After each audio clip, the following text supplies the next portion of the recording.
আজ আমি নিয়ে চলেছি আর একটা নতুন রেসিপি, যেটার নাম হলো নো সুই চিকেন ওয়াওর তরফ থেকে। এই নুডলসটা তৈরি করতে কি কি সবজি লাগছে সেটা একটু দেখে নিই।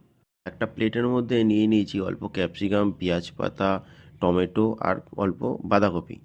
কড়াইতে অল্প জল নিয়ে চিকেনটা দিয়ে দিন। তার সাথে অল্প নুনও দিয়ে দিন, যাতে মাংসটার ভিতরে পরিমাণ মতো নুন ঢুকে যায়। তারপর প্লেটে রাখা ক্যাপসিকাম, বাঁধাকপি আর টমেটোটা দিয়ে দিন। এরপর সবজিগুলোকে কিছুক্ষণের জন্য কড়াইতে সেদ্ধ হতে ছেড়ে দিন। আপনাদেরকে জানিয়ে রাখি, এই নুডলসের মধ্যে প্রথমেই যে মশলাটা দিচ্ছি সেটাই হলো এই নুডলসের মেন মশলা। মশলাটা পুরোটা দেওয়া হয়ে গেলে পর হালকা নেড়ে চেড়ে নিন। নুডলসটার মধ্যে অন্যরকম মশলা ইউজ করবেন না, তাহলে কি হবে, টেস্টটা আপনাদের অন্যরকম হতে পারে। এরপর পাশে রাখা নুডলসটা দিয়ে দিন কড়াইতে। যদি আপনাদের আমার এই ভিডিওটা ভালো লেগে থাকে, অবশ্যই লাইক, শেয়ার, কমেন্ট করবেন। সাবস্ক্রাইব করতে ভুলবেন না যেন।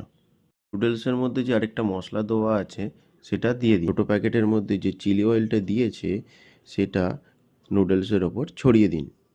নুডলসটা সেদ্ধ হয়ে গেলে পর তার কিছুক্ষণ পর উপর থেকে ছড়িয়ে দিন পেঁয়াজ পাতা, দিয়ে নামিয়ে নিন।